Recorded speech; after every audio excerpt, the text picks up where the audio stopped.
Hey guys, what's up? It's Coach Allie bringing you episode 170 of the Powerhouse podcast, how to mentally prepare for competing in a new system. As you guys know, I just did this and I am excited to talk about it. Let's get into it. Welcome to the Powerhouse podcast, hosted by sisters, former Miss Nebraskas and a Miss Nebraska USA, and expert coaches Allie Swanson Mancuso and Megan Swanson Rhodes. Every Tuesday, we bring you a life-changing, challenging, and activating episode to help high-achieving women win their pageants, massively transform their mindsets, and dominate all aspects of life, including elements both inside and what most consider traditionally as areas outside of pageantry. Allie and Megan coach high-achieving women in all 50 states and beyond, and live to see women conquer their dreams. If you're not already part of our Powerhouse Club, join the fastest growing group of winning pageant queens on the planet, linked in the show notes every single week. Now, let's get on to this week's episode.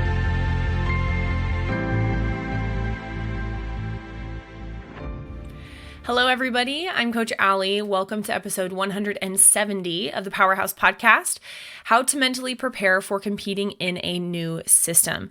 I'm super excited to talk about this today because, as a lot of you guys know, I just put myself through this. So we have our coaching techniques, and from time to time, Megan and I like to throw ourselves back in the gambit. I decided to do a Mrs. Pageant in a system that I have never done before, just to put these Powerhouse tips and tricks back to the test, learn a little bit more about this new system. We had a couple clients also competing in it in different divisions, and I had an absolute blast. So I am super excited to talk to you guys about that today and just really give you some tips and tricks if you're choosing to compete in a new system.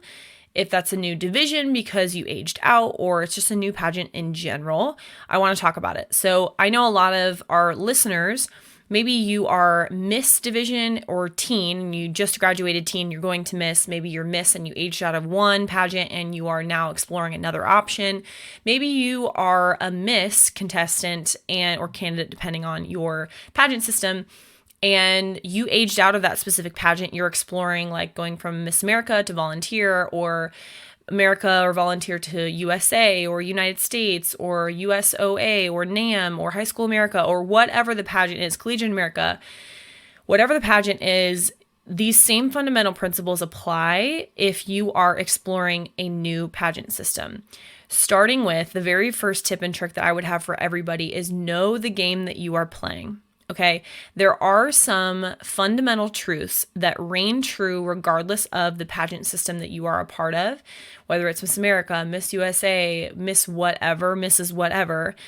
You have to know the rules of the game that you are playing, okay? Those that don't know the rules, you're, in this analogy, going to get disqualified, or you're not going to be able to make it to the end because you don't know what the rules are that you're playing by. Okay, so let me explain that.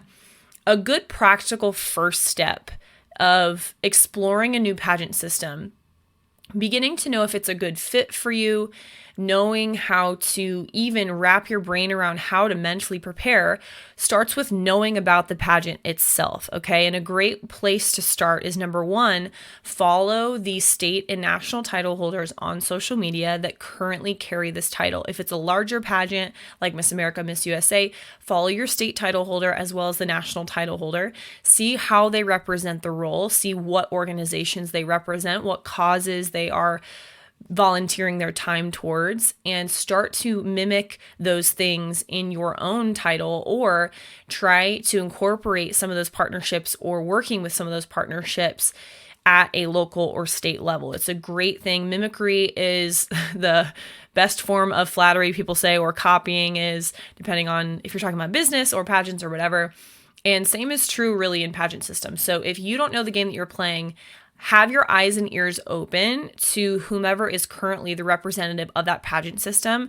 Even reach out to them for some advice, some resources, some tips. Maybe they have a national director or an office or a help desk that can really help field some of those questions if you're not going to talk to the national title holder directly. And a great place to start with that is actually the website. So regardless of which pageant system you're talking about, most of them have a website that you can go to, that you can click on, state or local or national, hopefully national. If the pageant does not have a national website, I would be a little bit concerned of the reality of that pageant system, or really what it can actually provide you as far as scholarships and awards and whatever. But to each his own, just do your homework. But website sleuthing is a great place to start. So after you go to social media, follow all those girls and that you're trying to emulate, go to the website. What are the actual phases of competition that you are going to be competing in? Do you know that? Is it something that you've never done before? So for girls who are going from Miss America to USA, now that Miss America does not have a swimsuit, or maybe you're going America Volunteer or whatever, you've never done swim before. That's a huge element of competition. It's going to be new for you. Similarly, if you're going the opposite direction and you are competing for Miss America for the first time or Volunteer America for the first time, and you've never done talent before, that is going to be a huge element that is new to your phase of competition that you need to look into and ask some key questions. What is my talent? Does it have a wow factor? Does it have me sparkle on stage? Is this something that I just like to do, or does it really resonate with other people? Do I need a coach?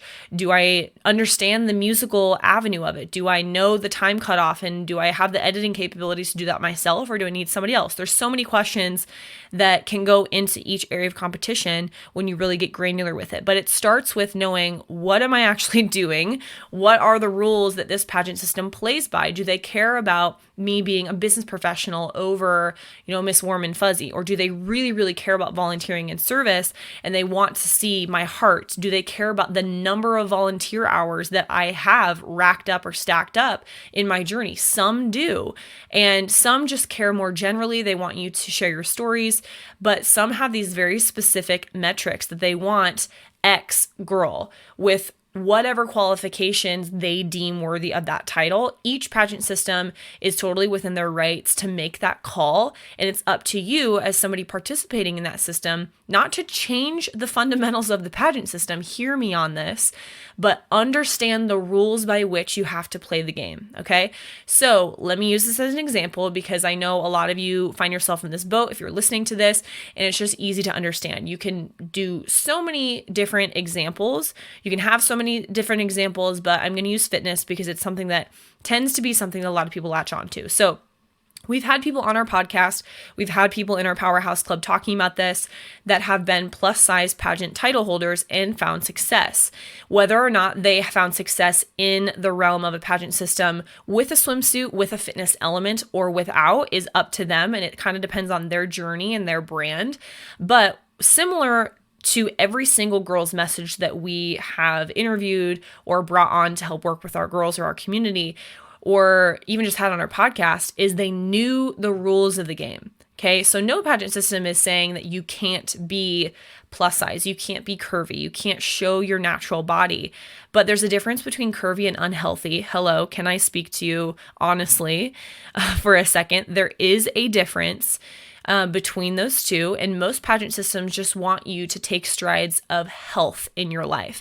It's up to you what that actually looks like. And yes, different pageant systems have different specificity on what that actually looks like and what the function of the role needs to be able to do. So if there is a modeling aspect attached to the pageant system that you are a part of, keep that in mind. If you have a swimsuit sponsor, they sponsor the national title holder. How are you going to fix that into your brand so you can prove that you are a good representative, that you're not afraid of that you're confident in modeling swimsuits if that's part of the job? Again, this is one very specific example, but it's easy to pinpoint because a lot of people point this out in different pageant systems that have fitness or swim, and we get questions about that all the time. I'm plus size. How do I make this work? And we've done several podcasts on that topic specifically, but you have to know the game that you are playing, because the worst thing in the world is to argue, oh, they didn't accept me. This pageant system doesn't understand me. They'll never pick a plus size girl, when in reality, if your brand was 100% on par, you were the most impressive person, you were the most confident woman in the room, and you had a tailor-made business plan, marketing plan that the organization would be stupid not to pick you, why wouldn't they, right? A lot of times we use those type of things as an excuse to not do the inner work, the inner healing, the inner preparation, the mindset work before we actually step foot on the stage or step foot either in the interview room or logging onto Zoom if it's an online interview. And we use those as excuses to build a fence against something when in reality it's a self-check thing. Like, we didn't actually do the work, and it's easier to blame somebody else rather than pointing internally and being like, you know what? I didn't work hard. I don't actually deserve this. And the girl that won worked harder than me, or the organization or pageant was clear about what they wanted, and I either didn't pay attention, neglected it, and did not do my best into explaining my brand as best as I could. Okay. I could go talking about that for, 30, 40, 50, X amount of minutes, but hopefully you understand my analogy there. Know the game that you are playing, because each pageant is different, and it's up to you to realize the rules, regulations, what kind of person they want, how they want their title holder to communicate, to relate to others, what the function of the role is. All of that should be questions that you can figure out beforehand, okay? The next thing is figure out their why. This goes into knowing the rules that you're playing by.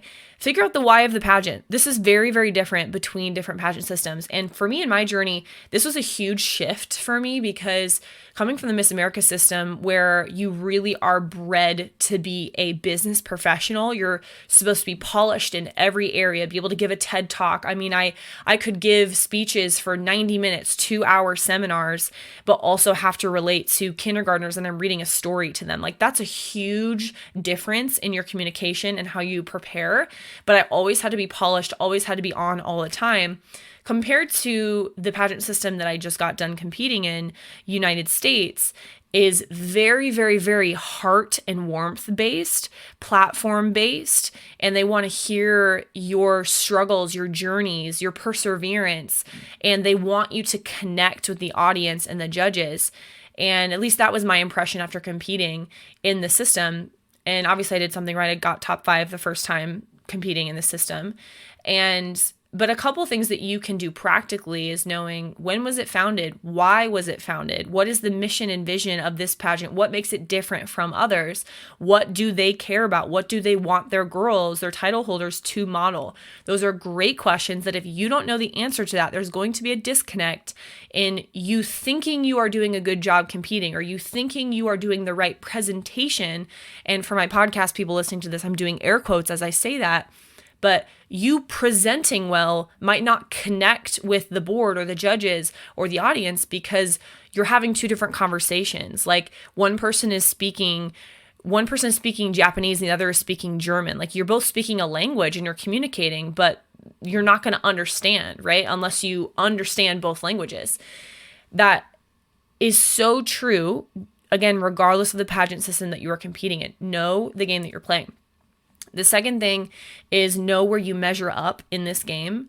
So after doing your research, understanding how to play, it's time to compare a little bit. Okay. Do you know where you would stack up if you competed today? That's a really important question that a lot of people are afraid to ask. And I'm not saying get in your head about comparing yourself to all of the other girls competing. I'm not telling you to do that.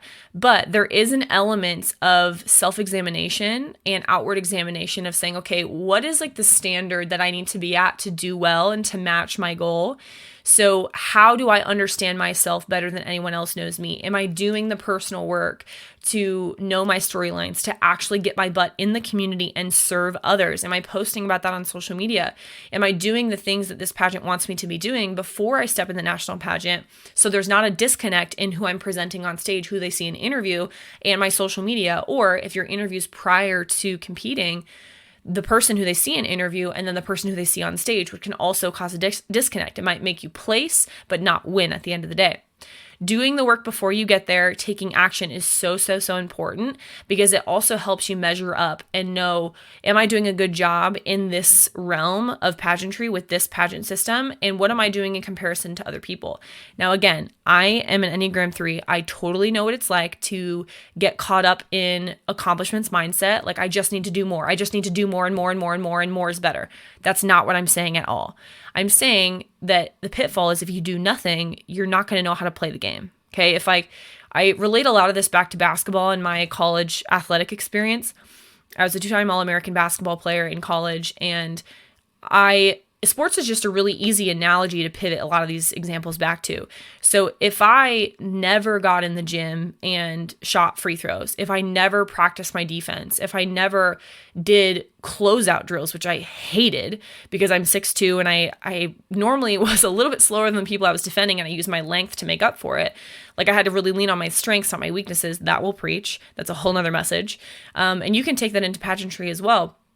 But if I never did that, if I never ran sprints, if I was never in the weight room, I wouldn't have had the strength and the skill to, when pressure came in that game, be able to produce and know, okay, this person that I'm competing against, here is her strengths. And I need to be able to shore up my defense and tune it up. And I have to have this level to be able to beat this individual. It is the exact same thing in pageantry. If I was guarding somebody in basketball who had an amazing outside field goal percentage, or they were like 80% from the free throw line, I knew I do not want to foul them to get there. And if some of you guys are listening to this, you're like, Allie, I'm a pageant girl, I don't know sports. Hopefully some of you do, and you're getting my references, but basically you need to know the rules of the game of your opponent. Same thing in pageantry. Again, I'm not saying you need to microanalyze every single other competitor, okay? But when you get there at nationals or whatever your pageant is, you're going to do that naturally. Girls naturally compare. You have this internal cadence of, where do I stack up? How am I doing? It's exciting when you are in a headset or a mindset of, I'm doing a good job. Like, I feel like I'm, in that upper percentage. As we all know, at the end of the day, it's up to the judges, and you cannot control 100% what somebody views about you, but you can control you being in the upper percentage of the bunch. And that is a lot about your mindset preparation, knowing the rules of the game, and just being really diligent in the prep work, doing your research, and building up your self-worth, your confidence, and doing the work to just know yourself better than everybody, to a point where you are not shaken by Sally Sue having a meltdown at the pageant, or, they changed the walking pattern, or, whatever thing comes up last minute.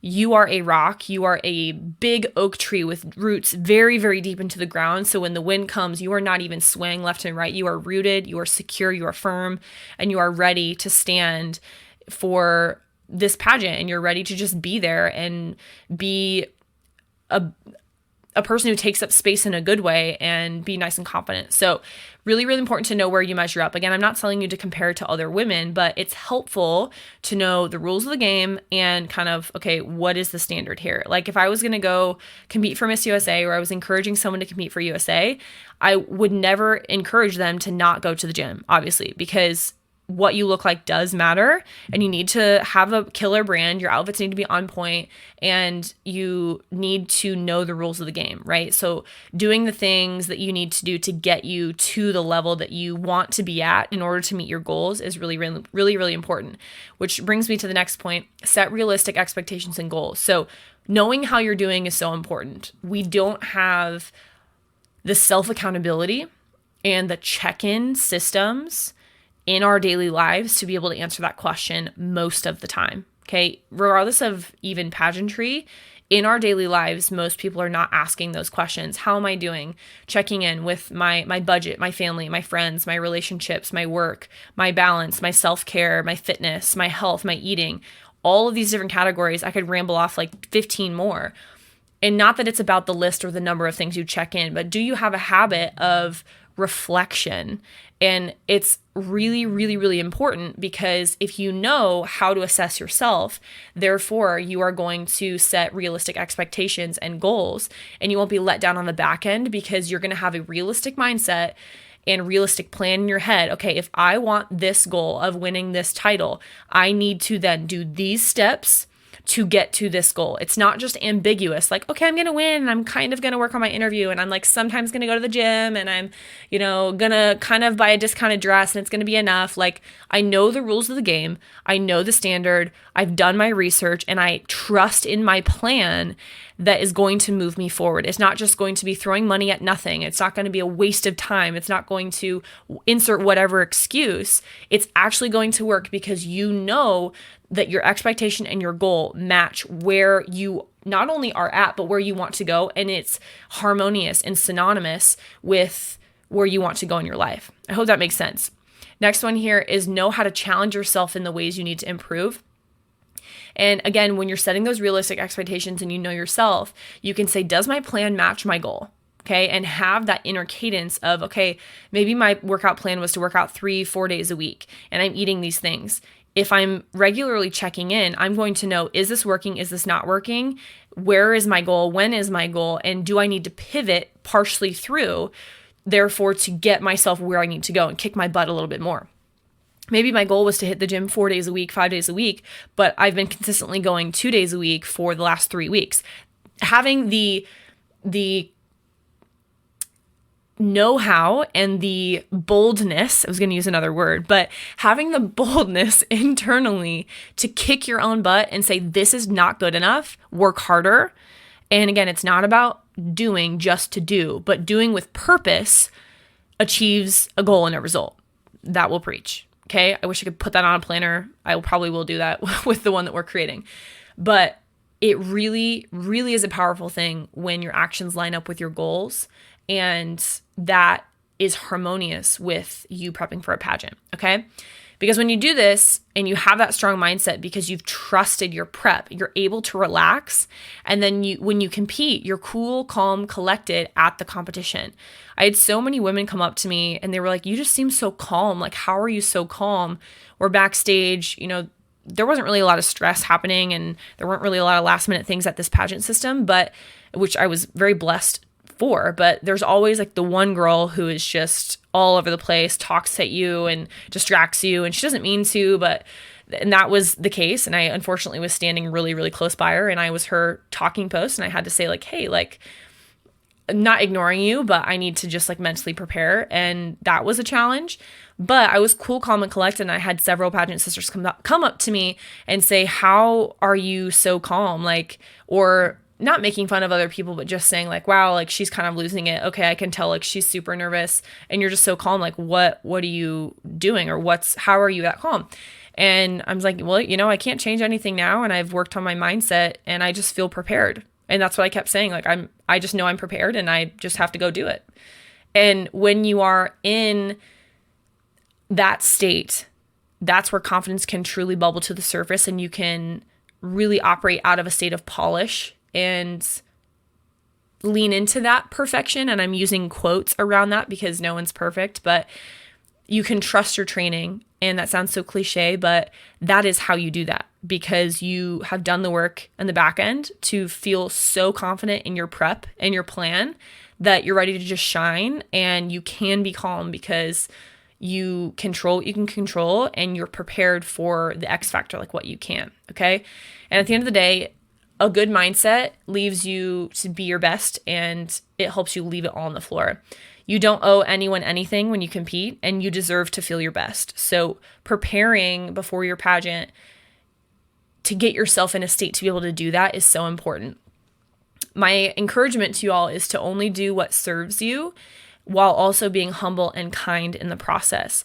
Now, I'm not telling you to be a diva. I'm not telling you to be a brat, but there's going to come a time where, again, when you're asking yourself those questions of, is this healthy for me? Am I doing those self-reflection exercises? Am I taking time to really ask myself those key questions?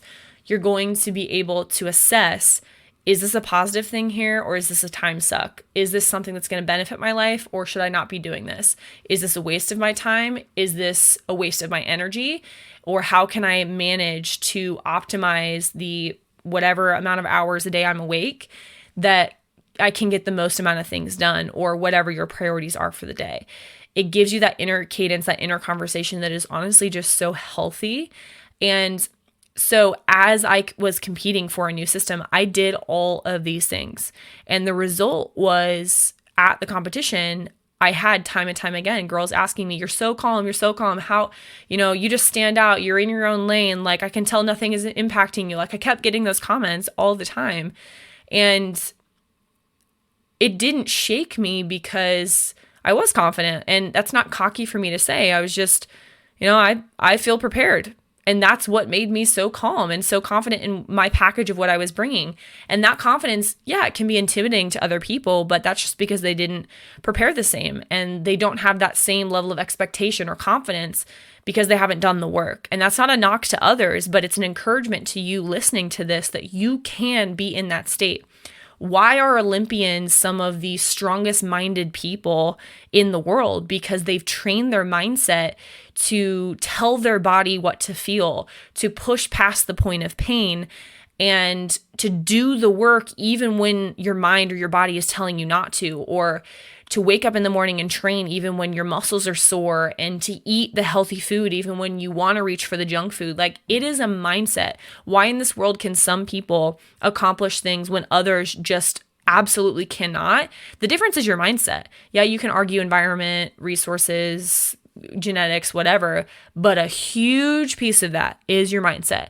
I will take somebody with no resources, with lack of funds, with whatever, that really, really has a strong backbone and is self-accountable, over somebody with all the money in the world who has these high aspirations but won't actually do any of the work and pour into themselves. I will take the first person any day long, because a person with the concept of hard work and the person who can hold himself accountable, I believe, will go 10 times further than the second example that I just listed. So if you find yourself competing for a new system, I hope that you take this training to heart. You ask those key questions.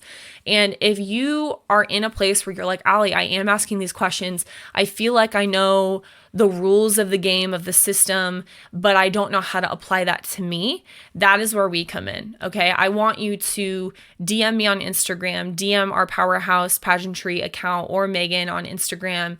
I'm Allie Mancuso on Instagram. Megan is Megan Swanson Rhodes on Instagram. And we want to talk to you, because if you are that type of person who you are okay with doing the hard work, the hard internal work, you are personally accountable, or maybe you're not and you just need someone to kick your butt a little bit, we want to talk to you, because that shows a level of awareness on your part that you've done the hard work of knowing relatively or mostly how to play the game, and you need help with that polish.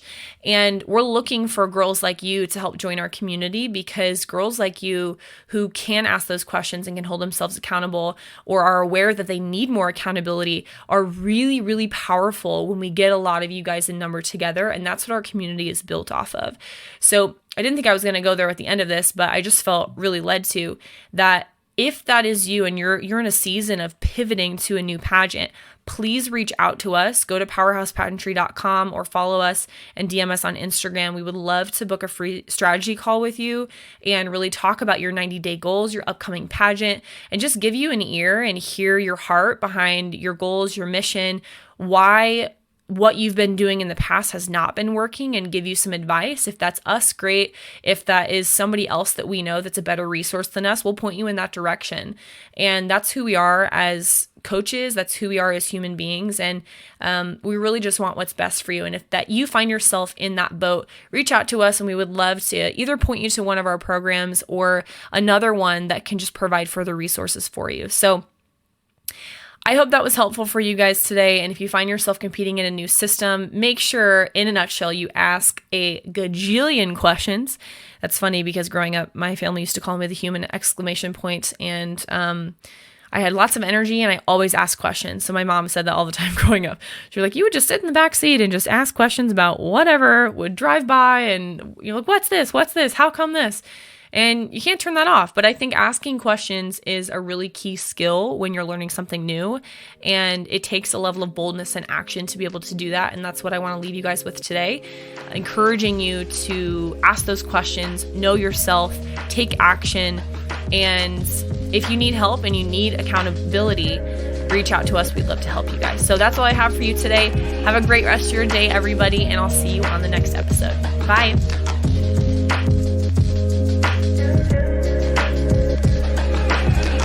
Hey guys, it's Coach Allie. Thank you so much for listening to the Powerhouse podcast.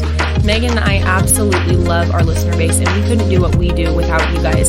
If you stayed all the way till this part of the podcast, there's a couple things that I want to make sure that you know. We are constantly updating our resources to be the latest, greatest trainings and stay really up to date with trends. So if you want to figure out how to save $700 overall on pageant coaching, we have a service called the Powerhouse Club, among some other things.